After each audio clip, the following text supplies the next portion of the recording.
Answer. Let's tell her. Okay. Let's tell her any word for Ghanaians. Very good. Very good. Yes. Let's go.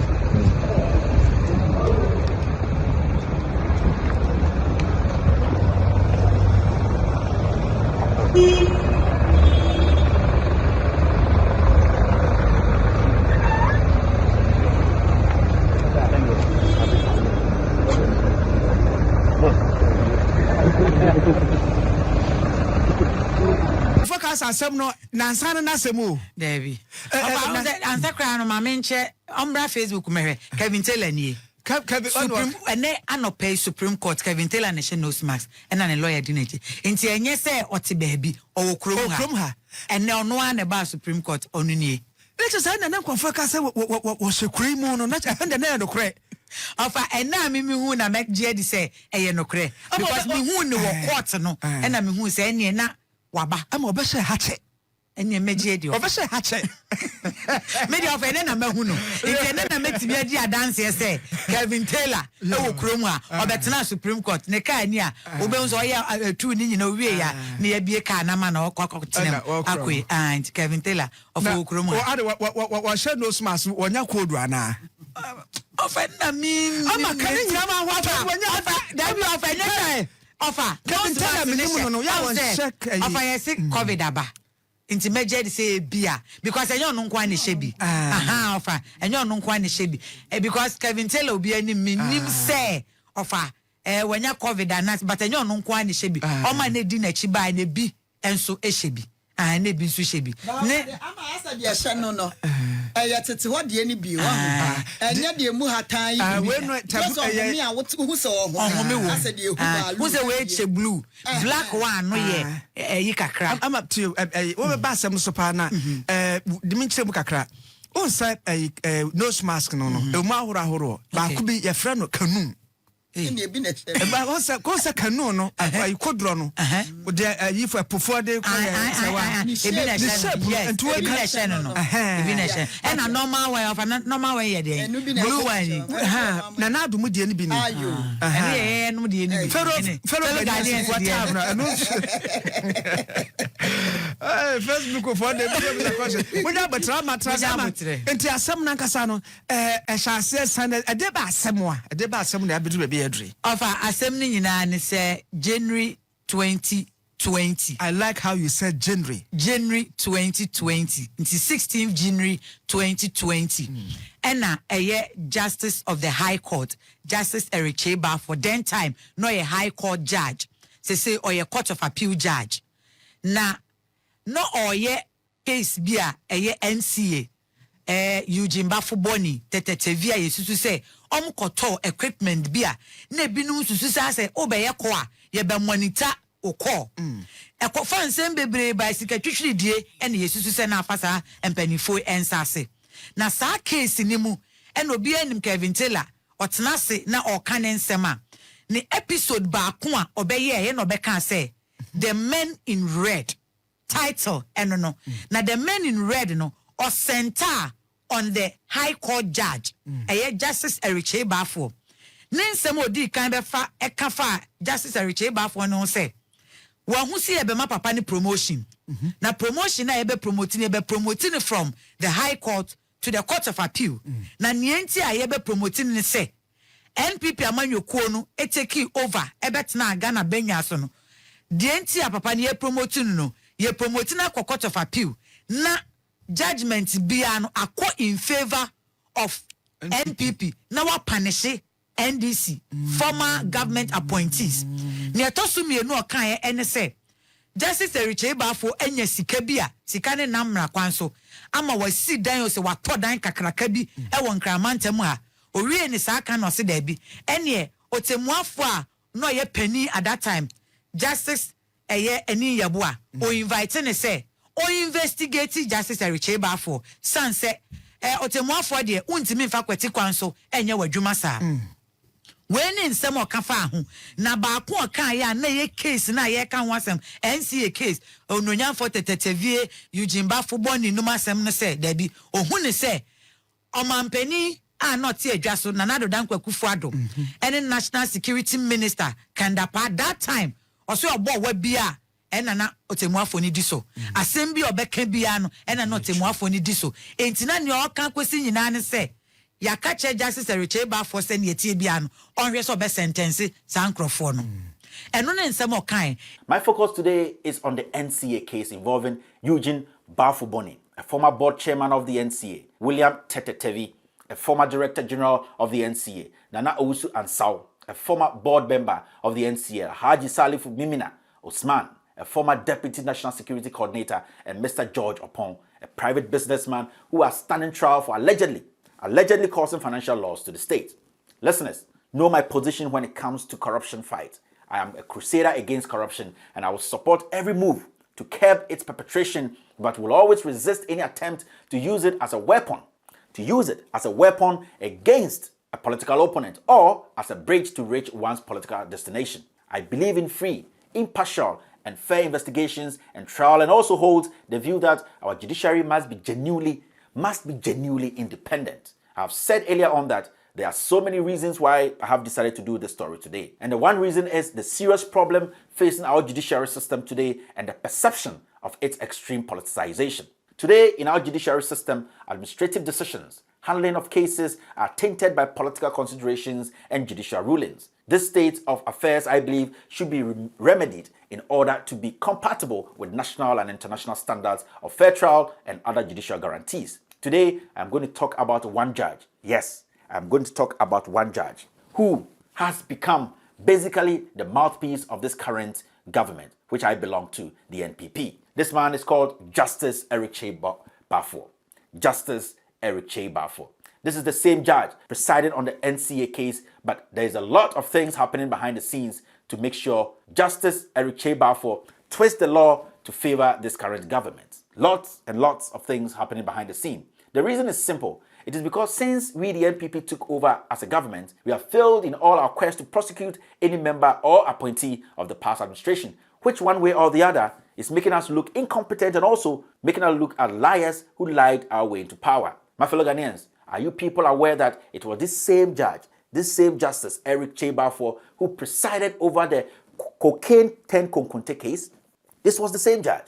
He presided over the Konkonte case, the cocaine that turned into Konkonte. Now, another fact about this Justice Kyei Baffour is that he was hurriedly promoted by this government to execute their political agenda. Kyei Baffour was quickly promoted from a high court judge to an appeals court judge. I can say on authority that Justice Kyei Baffour is operating on the orders of the President and Mr. Kandapa. This was the reason why the case of the former NCA board members was jammed straight to the commercial court where Kyei Baffour operates so that he will execute this government's agenda. This is basic. With all due respect, my fellow Ghanaians, Justice Kyei Baffour is seriously doing the bidding of the President and more importantly, the bidding of the National Security Minister, Mr. Kandapa, who has been caught on tape trying to seduce a woman. Mr. Dapa has been in the news for different reasons, but in the weeks to come, I will release audios and videos of Justice Kyei Baffour interactions with these people on how Mr. Kandapa wants to use the court to settle personal issues between himself and one of the accused, Baffour Bonnie. The National Security Minister, Mr. Kandapa, and this Bonnie man are chasing the same lady. Kandapa suspects that Bonnie is the real father of his kids with the lady. When the case started, Kandapa showed serious interest because of this matter. And everyone knows that. He was the man leading the prosecution. He was the man pulling the strings behind the scenes. When you go to the Attorney General's office, the CJ, they all know that Kandapa was the one pushing this case. This is the same judge who refused the request of one of the accused who is also a kidney patient. The accused wanted this judge to excuse him for treatment. This judge, Kyei Baffour, insisted the case would still be heard even in his absence. The shocking thing here is Justice Kyei Baffour is in a rush to make sure this case is called in favor of this government. His posture and conduct most of the times got the Supreme Court. It got the Supreme Court really worried. The Supreme Court, on 3 occasions when constitutional issues were brought before it, questioned why the trial judge, who is Justice Kyei Baffour, was rushing the trial. The judge has never opposed the Attorney General in court. He always agrees with every submission by the Attorney General. My fellow Ghanaians, with all due respect, we have done thorough investigations on this issue, and if the Chief Justice decides to ignore this bad signal, I will have no option than to release audio conversations between some of these judges and especially Justice Kyei Baffour. Justice Kyei Baffour has become too powerful and too rich in these short times. Yes, he has become too powerful and too rich in these few years. And I don't think this judge takes more salary than any other judge in this country. He recently built one of the most expensive mansions in Accra, which in fact has become the talk in the corridors of the Justice Department. The shocking part in this case is now government security agencies have been forced to collaborate with this government to twist the arm of justice. The BNI board has forced one of his junior officers to forge a signature to confirm that he was there when one of the accused made his confession. When the case was raised in court and when the junior officer was called to testify, he denied it. Yes, the junior officer denied it. This is what the deputy director of the BNI, he's called Timothy Coleman, said after the incident. And I quote, "If they knew the independent witness didn't sign, they wouldn't have brought the matter to court." End of quote. I will also play audio of one Mrs. Evelyn Dawi Kilson, a niece of the senior minister Osaf Mafo. This lady is eyeing the DPP position at the Attorney General's office. She's doing everything to make sure she gets that position. So she's licking the ass of people in power to make sure that these people are prosecuted. The morning before accused persons opened their defense, it happened. Mr. Osaf Mafo, if he's listening to me, called the trial judge, Justice Kyei Baffour, and instructed him to do something in the interest of the government. Osaf Mafo called the judge. He's tampering with justice. Yes, Osaf Mafo was tampering with justice, and we have evidence to prove that. And he said they should do something, the judge should do something in the interest of government. I will play the voice recording for the world to know the seriousness of this topic I am discussing today. My fellow Ghanaians, I will play voices of lawyer Gary Nimakon, where he had countless meetings in different locations concerning this NCA case and how it will end. I will also play a voice recording of Evelyn Kilson, who is the niece of Osaf Mafo, exerting pressure on BNI officers on phone to come and lie in court. With all due respect, my fellow Ghanaians, some fair-minded persons at the Attorney General's office have questioned the unethical procedure being deployed by Kilson, the BNI agent, and the trial judge in this particular case. And on in some kind, into the very day, not Justice Kyei Baffour, and my judgment, I was asked minimum, and or my judgment in area no say. A branch be a friend Kevin Taylor. Yes, what I'm on, and ne or issue warrant, arrest warrant to say, baby, a branch will be a pen in channel. No matter much then Nientia. Okay, Kassan. Okay, Kassan Semono. Na Nientin swa on chena so say on kwafiase. It's arrest warrant to issue that very day. That's a ame. That's a sabreno. Sanka or issue bench warrant no. Onyane chena kwadi betun. Onyane chi ne dia of anadio obisa Kevin Taylor and says answer ma oka ye ni nyina no. Kire me nientia ense se me kasa kwafiase kwada ho. No.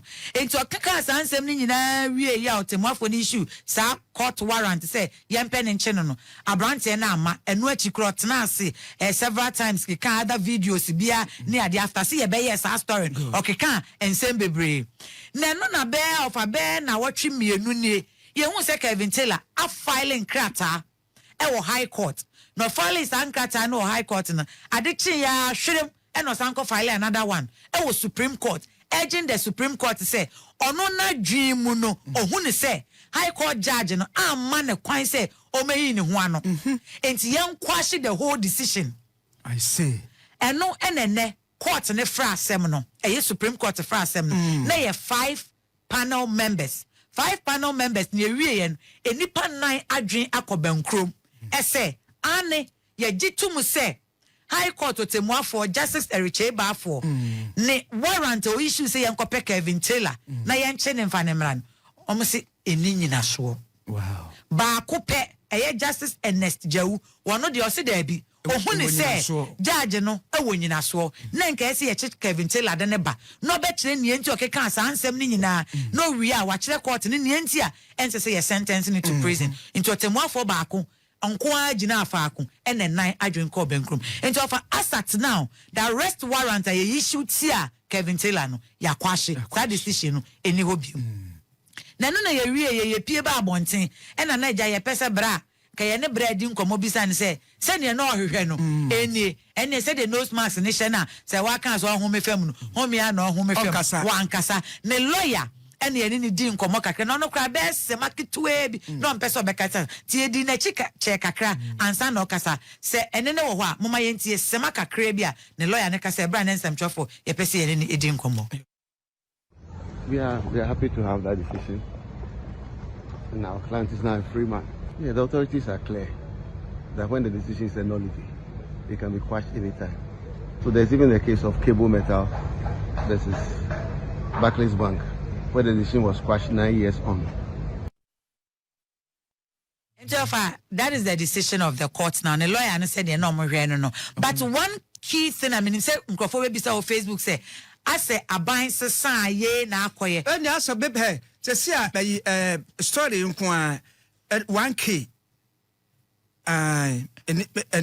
Okay. Story nko na wo hwe message se gusu a. Ama entimi enya sa me betimi kwa. Na nya bobisu wo mo ebebre ekwosen nya wo kan ya ntebia. Okay. Ofa one key issue obi bebisa say Adena 16th January 2020. Na Kevin Taylor Tnasia kwesi se aban for sign. And that was the same questioner. Justice Amadou Tanko ebisa ne lawyer ne say, "What's Nasia because period and ka work round I spy." Inti aden e na wo back court at this time. Why now? Lawyer na nu yi ode ma court ne say ne edi kan. O say Kevin Taylor now our out of the jurisdiction of this court. No new maimuha. 2. Or see procedure ne say nensaka ye high court decision or se na nensanka. Into ojina society other cases be muntie 3 and nebedi akutini ewom. Che se muntie 3 time aye convict omu wieye ma omu kopie nsan wa mu kra no.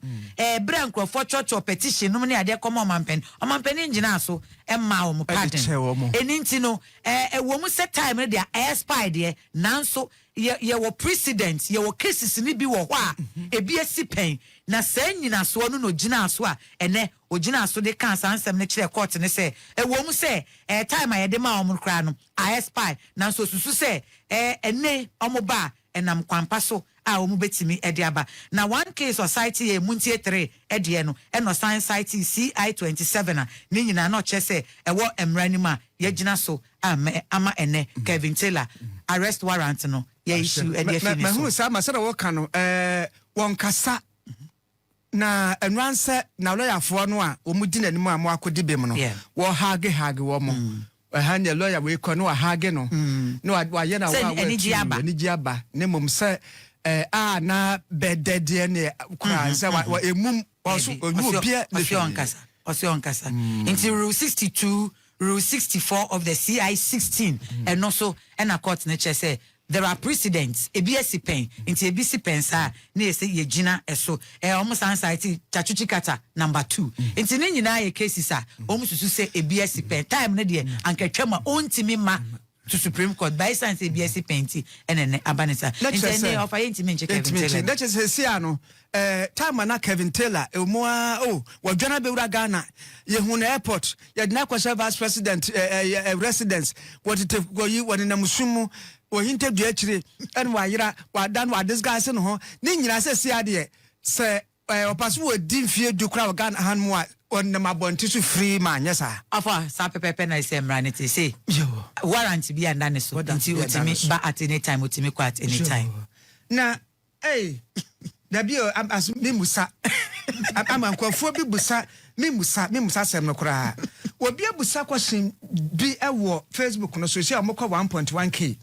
na wo mo busa question bi say na what two for asem na mebusa no ha wonu otu for asem America say what is wonu otu for asem ama wa wie ya dase ko aba me so me dase wo machi ubenya content